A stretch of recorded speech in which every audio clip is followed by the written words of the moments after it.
জোর যার মুলুক তার, এই পুরনো প্রবাদটিই যেন আজ আমাদের সমাজের কঠিন বাস্তবতা। এক ব্যস্ত রাস্তায় সম্প্রতি যখন এক অসহায় তরুণীর ওপর চড়াও হলেন এক নারী, তখন মনে হলো আমরা সভ্য যুগ থেকে অনেক দূরে পিছিয়ে গেছি।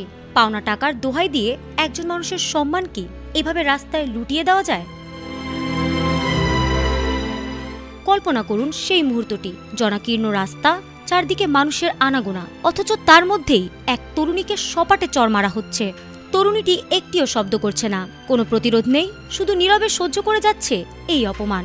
মাত্র 15 সেকেন্ডের একটি ভিডিও, কিন্তু তাতে মিশে আছে এক পৃথিবী সমান যন্ত্রণা। পরপর 5টি চড়, কেন? কারণ তিনি 1200 টাকা শোধ করতে পারেননি।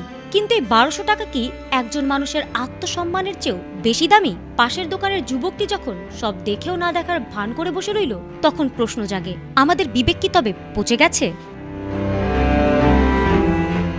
পুরো ঘটনার মূলে ছিল মাত্র 1200 টাকার বকেয়া পাওনা। এই সামান্য কারণে উত্তরপ্রদেশের বরেলি জেলায় মধ্যবয়সী এক নারী প্রকাশ্য রাস্তায় আইন নিজের হাতে তুলে নিলেন। ভিডিওটি সামাজিক যোগাযোগ মাধ্যমে ছড়িয়ে পড়ার পর কংগ্রেস নেত্রী সুপ্রিয়া সহ অনেকেই প্রতিবাদ জানিয়েছেন। তারা বলছেন, টাকা ধার নেওয়া অপরাধ হতে পারে, কিন্তু এভাবে মারধর করা জঘন্য বর্বরতা। অথচ দুঃখের বিষয় হলো, ভিডিওটি ভাইরাল হলেও এখন পর্যন্ত দোষী ব্যক্তির বিরুদ্ধে কোনো কঠোর আইনি পদক্ষেপের খবর মেলেনি।